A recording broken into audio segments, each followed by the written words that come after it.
Meet Mark and Ingrida, business owners of the Mushroom Butcher.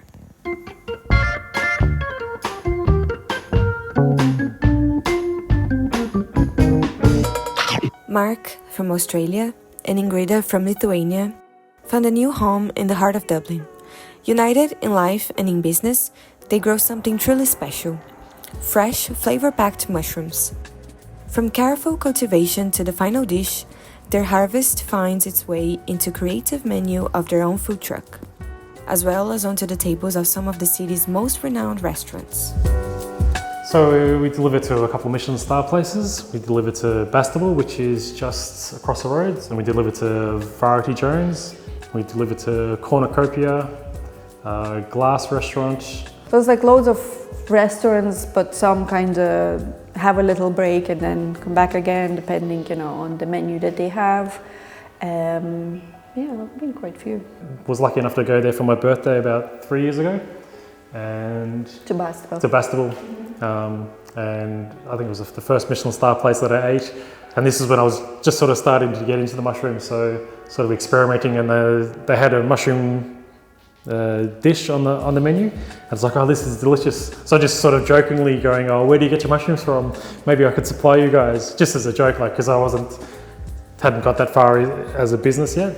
So it sort of just happened that we ended up opening up the warehouse just across the street from him, and then it's like, oh, these are my mushrooms.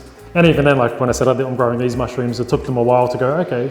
And I'd take them samples of different things, and it took maybe half a year until they get back to us. You don't hear anything for a long time, and then eventually, so when we brought to Bastable, then eventually he walked over to our food truck and it's like, how about the lion's mane? Would you have 6 kilos next week? And we're like, okay, I don't know.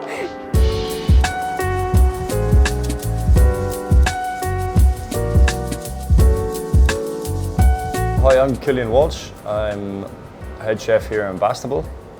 We're here to talk about Mark's, one of our closest suppliers. He brings us these lovely mushrooms every week, and we do a dish pretty much using the entire mushroom. So I think when we first brought our first samples over, I think he was just starting. So it took a little while to get into the swing of things, and I think we have a pretty decent working relationship. And he understands there can be peaks and troughs for different varieties of mushrooms. So, but because of the quality of them, it's harder to source them from anywhere else. So we kind of make it work, don't we? Whatever. The mushrooms they're that good, so we just have to make them fit into the dish somehow. Yeah.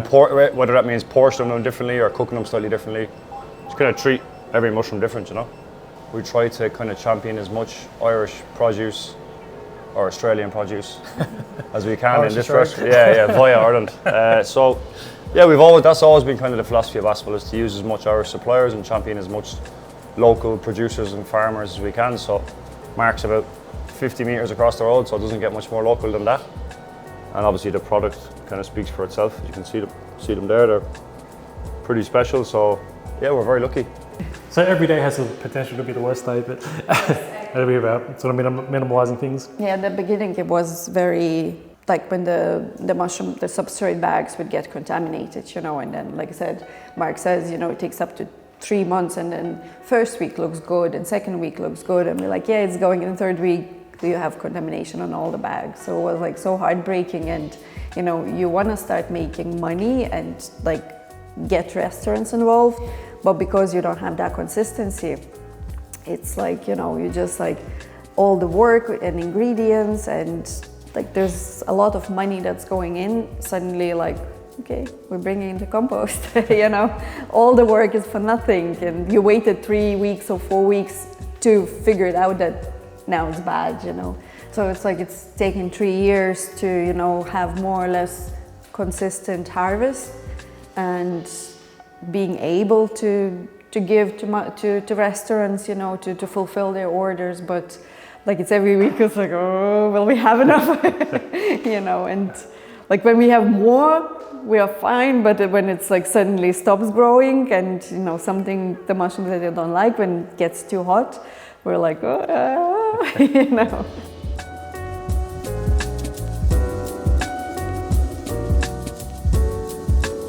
This is our little clean room where we do all our work under this flow hood. That's a bit like a big HEPA filter, and it draws air in and it puts out almost 100% clean air, so we can actually work in here without any competing organisms come in.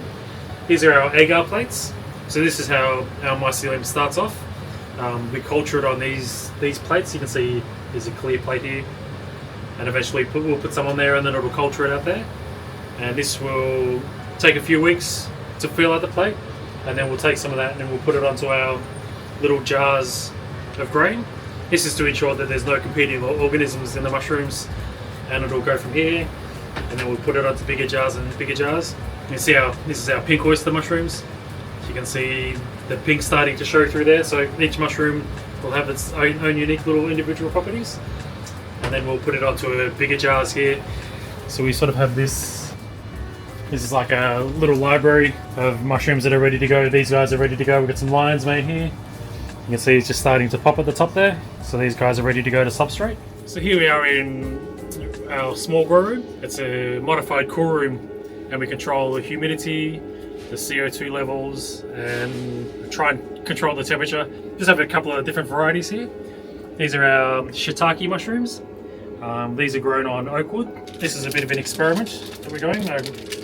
As we progress on, people are asking more about medicinal mushrooms. So this is a reishi mushroom, which is used to make tea out of. Super high in antioxidants.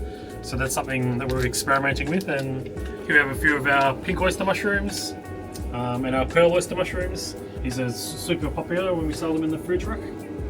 We have a few other varieties here. This one's called a black poplar mushroom. This is a Nameko mushroom. It's a Japanese specialty. These go really nice in ramens and hot pots. Here's our little pink oyster mushrooms.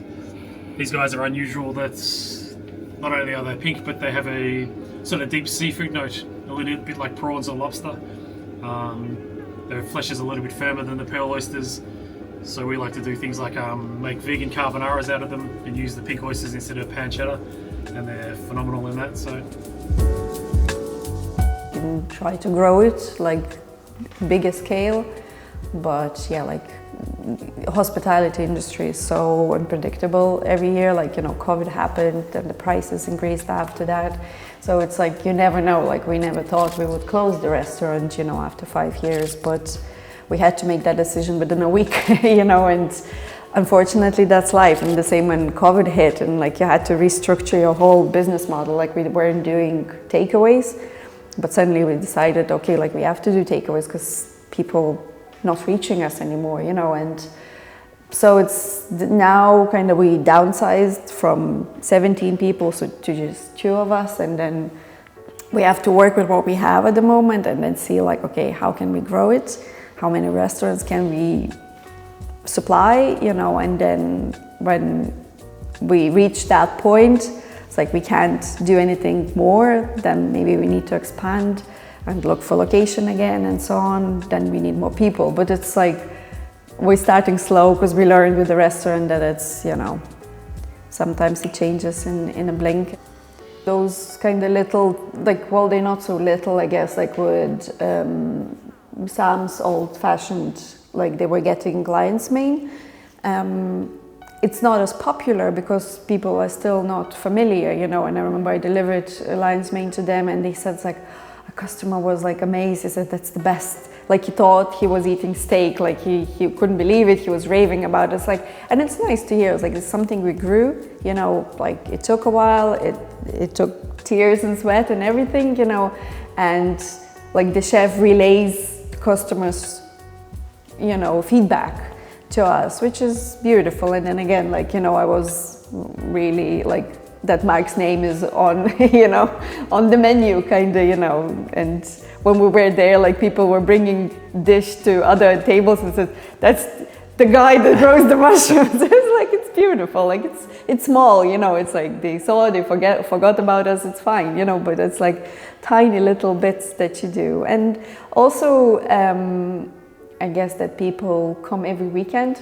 Like, there's like, we have regulars that come literally every weekend to get mushrooms, you know. Like, one woman comes for shiitake, and like we keep shiitake for her because, like, you know, we know she loves shiitake, you know. And it's like kind of, it's nice to build those relationships with people, you know, through that. Yeah. I find that like rewarding when somebody comes in and they're unsure of a mushroom and they haven't tried before. So you make a suggestion and go, this is like an idea of how to cook it. And then they'll take the mushroom away and go and cook it for themselves. And then when they come back and go, that was amazing, or that they're actually able to relay their experience of how they found the mushroom and what they liked about it. And I find that pretty rewarding as well. So, yeah.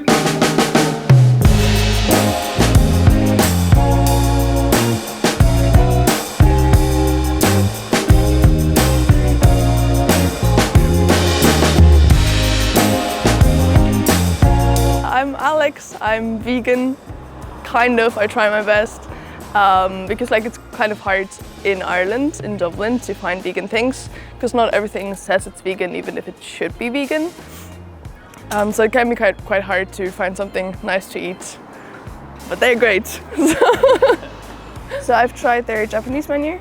Their sushi was fantastic, so good, so good. And then I tried also last week the Brazilian menu, and I tried everything on there. It was fantastic, it was really good. For like my friends who aren't vegan, like most of them, like a few are vegetarian, not everyone's vegan, but this is like a very good way to kind of introduce them to it, to kind of show them like it's doable, it's possible, it's not too hard to eat vegan, and it's really delicious too, so like it really helps, not just me.